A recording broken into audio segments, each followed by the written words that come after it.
李兆基博士傳記第一章少年。李家福擇起彈輪儀。1929年，距今68年前的1929年1月29日是隆冬。中國南方廣東省順德大良雖然無雪，但天氣還是寒冷的。坐落在大良的新基藍田一巷內李介甫邸宅，卻因着一片洋洋的喜氣而顯得額外的溫暖。李介甫的夫人陳鸞鳳就在這一天為李家誕下了第4個孩子。李家排行第1和第2的孩子在出生不久之後就夭折了，排行第3的孩子李兆麟就成了李家的長子。在重男輕女的時代，陳鸞鳳在為李家添男丁，無疑是使全家歡欣的。添男丁的喜訊早已有家人飛奔到碧鑑路順德人慣稱鋪頭之李氏開設的添寶榮金鋪去，向李介甫稟報，老爺得為這位排行第4的少爺起個好名字了。李介甫滿心歡喜，期望這男孩他入訓練成才後，會為李家的事業奠下穩固雄厚的基礎，好減輕他肩上的重責。於是李介甫想了想，便說：就叫他兆基吧。2. 品性聰穎，臨危不亂。1934年、1937年，李兆基出生的家庭其實算相當富裕，其父李介甫在20年代中業於故鄉，先後開設添寶榮金鋪和永生銀號，經營黃金、匯兌、外幣買賣，生意做得很不錯。每天李介甫是非到日落掌燈時分，在鋪頭匆匆吃過了晚飯，把當日做生意的數目結算清楚，又把值錢的金銀財物點存後放入銀倉，才會捉伙計撐起油燈上路回家去的。有一夜，他把自己的決定告訴妻子，過2天你捉兆基課餘，跟我到鋪頭去學做生意，每天收市結算賬目點存貨值，吃過晚飯後我們才一起回家來。李介甫認為長子是要放到外頭去，讓他好歹跟在別的有成就的親友身邊學習。古人易子而教就是這番道理，總要他見慣世面，學足世情，將來才會出人頭地。所以很早就讓李兆麟離開故鄉，跟省城的親戚學做生意。至於自己手上的家業，必須後繼有人。再數下來是次子兆基，正好合兆基求。他這次提出了要把李兆基帶在身邊到鋪頭去學習，其實是醞釀已久的意念。李兆基當時只有6歲，每天要上私塾，即俗語所謂讀卜卜齋。李兆基對念古書很有興趣，也因此而奠定了他相當紮實的國學根底。陳鸞鳳本來有點擔心，怕李兆基年紀太小，混在鋪頭那群有閱歷、有經驗、有學識的伙計之中，不知能否應付得來。但往後的事實證明，童年的李兆基一下子就成為父親的得力助手。這孩子最令人駭異的是他平日不多說話，但心算非常了得。他的聰明和機智往往在一些突然發生的意外中表現出來。例如在1937年戰事已啟，民間在晚上已有燈火管制，雞犬無聲，以免惹起日機投下炸彈。日間則一聞警報，各人就要找隱蔽的地方躲藏以避難。有一晚深夜，在李兆基住的地方不遠處，日機投下炸彈，一聲巨響，小兆基幾乎被嚇破了膽。又有一天，當他下了課，要到永生銀號去時，突然日機作50尺低飛，用機關槍射殺無辜。這陣子，李兆基發現身旁的人忽然亂糟糟地爭先恐後的向四周逃竄，只見有些人就近往屋裏躲，又有些人無目的地抱着頭直往前衝，更有些人乾脆蹲在街角，驚慌得不住哭泣。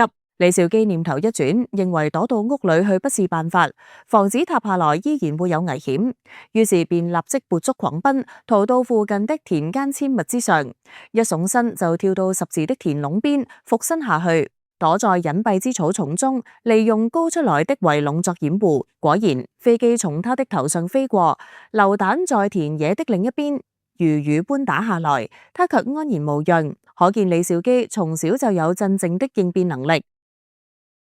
3. 黃金買賣天才橫溢。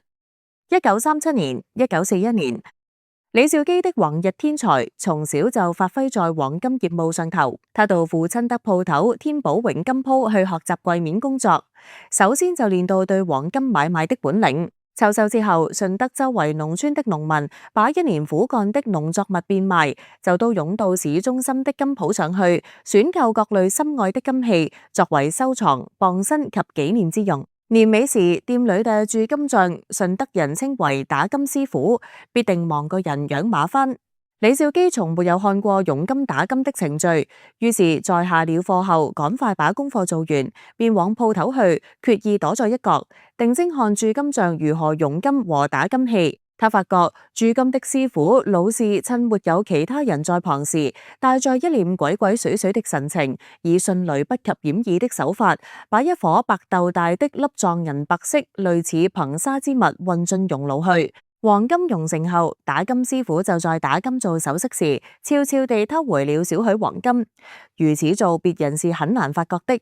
熔金時不錯是需要加入一點硼砂，以使周邊潤滑易溶，又使熔後的黃金光彩明亮一絲，卻不會增加重量。究竟那白豆大的粒狀物是不是就是硼砂呢？如果是鑄金必須用特硼砂，為什麼那鑄金匠總是瞻前顧後、神秘兮兮，而且快手快腳地把它運和到熔爐去，生怕會被別人發覺似的？李兆基決定不動聲色，靜心觀察下去。有一天，他看到掌櫃向一名農民推銷金器，那名農民捏着一條金頸鏈，愛不釋手，跟掌櫃在討價還價。掌櫃正鼓其如簧之舌，對他說：我們字號者信譽好，這門口賣出去的從來都是十足黃金，毫無雜質。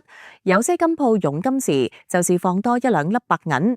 魚目混珠，你老也沒法子看得出來呢。站在一旁的小兆基恍然大悟。正所謂打金偷金，打銀偷銀，並非虛語。那鑄金匠天天偷龍轉鳳，把如假包換的黃金代代平安，卻把銀粒扔到熔爐去頂替。金條自熔爐裏提煉出來之後，依然是金光燦爛、奪目生輝的，用肉眼誰也看不清楚。那裏頭不是純金，而是混和了大概1%的雜質，甚至乎經驗老道的掌櫃也看不出來。李兆基靜心的計算過，這鑄金匠每日帶起一些黃金，不到幾個月，他就可以鑄成另一條1兩重的純金金條了。這種無本生意不叫做偷，又該叫什麼呢？小兆基對這個發現很不悅不滿。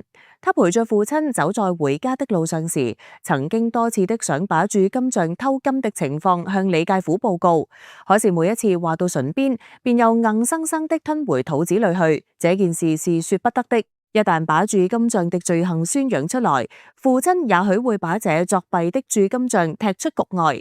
那麼由誰人去掌爐鑄金呢？鑄金這門手藝不是很多人都精通，後繼無人的話，豈不更添麻煩？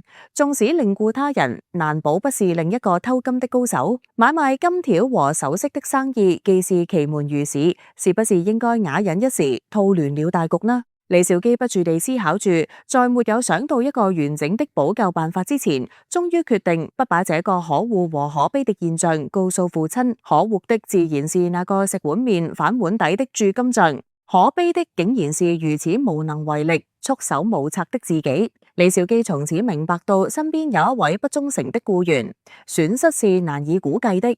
相反，當僱員盡忠職守、鞠躬盡瘁時，他們又是多麼的可貴。對一些可貴的僱員，無異珠寶，非珍而重之，竭力維護他們不可，給予可貴的僱員獎勵，表示對他們的重用與欣賞。所花用的金錢再多，到頭來也必會十足收回而有餘，且會落得個皆大歡喜，何樂而不為？與此同時，李兆基叫自己謹記，受制於僱員，難免會有一定程度的吃虧。要對下屬操縱自如，最基本而有效的方法是，自己隨時可以取代對方做他所做的工作，且做得更好。於是，充實自己的學識是最重要的。自此，李兆基在黃金業務上埋頭苦心鑽研，終於成為黃金的全才。李兆基在12歲左右，1941年有了求人不如求己的決心，學識了焊金、化金、熔金等3方面的技術及知識。當年就出任天寶榮金鋪的頭櫃。坐正第一把交椅作買賣手，技巧已不在於成年人之下。所謂睇金，當時人人都要購買黃金保值，市場根本以黃金為本位，所有黃金的成分大都參差不齊，但一般均在黃金上，刻明十足黃金，實則只得8至9成，甚至會低到7成。這些金條和金器拿來賣給天寶榮時，成色的高低與成分的多少都難逃李兆基的法眼。他以分金石鑑別黃金的成色，很能明察秋毫。李兆基這番看金的本事是當時全行之冠。由於有這番本事，在黃金買賣及交收時可以挑選得到優質黃金，因此獲利豐厚。所謂化金，天寶榮慣於收買陸路首飾，包括低金首飾、頸鏈、金手鐲、髮簪、K 金、金幣、金錶殼等。這些飾金買賣後期是由李兆基親自經手的。前期的掌櫃買入低成色的黃金時，一般估計有7成黃金成分，但經化金師傅，亦稱打金師傅，化煉出來的黃金往往差了1成。因為李兆基明白打金偷金的原理，後期便親力親為，用自己所學的技術，親自進行化金的工作，效果是既能多做生意，又可十足收成。所謂佣金，其時省港黃金市場買賣交收是採用5兩裝的，順德黃金市場買賣交收則採用1兩裝的。此外，市上一般用黃金來保值的散戶，採用的重量也有大有小，形狀亦有圓有扁。李兆基對迎合顧客口味，多設各種款式供顧客選擇。用得不好看時，一定堅持再用到好看為上。加上包裝悅目，人人喜愛，使產品受到市場歡迎，營業額就日有進步。提起李介甫，至於李兆基，順德市場無人不知這位神童。對於12、13歲的他，在黃金生意上能如此精明果斷，眼光獨到，神乎其技，令全市稱讚不已。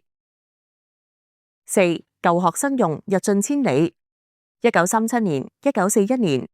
李兆基在10歲前念卜卜齋，由名聞遐迩的秀才梁宇培老師教他舊文學，熟讀4書5經。其後李介甫覺得只念古書不合時宜，想進一步栽培兒子。適逢廣州中山大學文學系教授梁惠文先生因廣州淪陷，不願意為偽政府效勞而返順德隱居。於是李介甫與鄉親等禮聘他為老師，實行舊學新用。梁惠文認為既可作育英才，又不用閒居，沒有寄託，成一舉兩得，遂欣然答允。梁惠文老師非常欣賞李兆基那種少說話、多思考的個性，只把古書念死了，會如大量質優味美的食物塞在腸胃之內，難於消化，反而礙事。梁惠文於是在教習完李兆基念知止而後能定，定而後能靜，靜而後能安，安而後能慮，慮而後能得之後，要求他把這番道理融會貫通在現實生活的例子之上。結果小兆基很快就思考到答案，給老師回話說：我們如果經過止、定、靜、安、慮、得6個階段的深思熟慮，就會產生攻必勝、戰必克的效果。比方說，一個人只有1塊錢做生意，那就只有買進1塊錢的貨，賺了固然開心，萬一蝕了也就算了。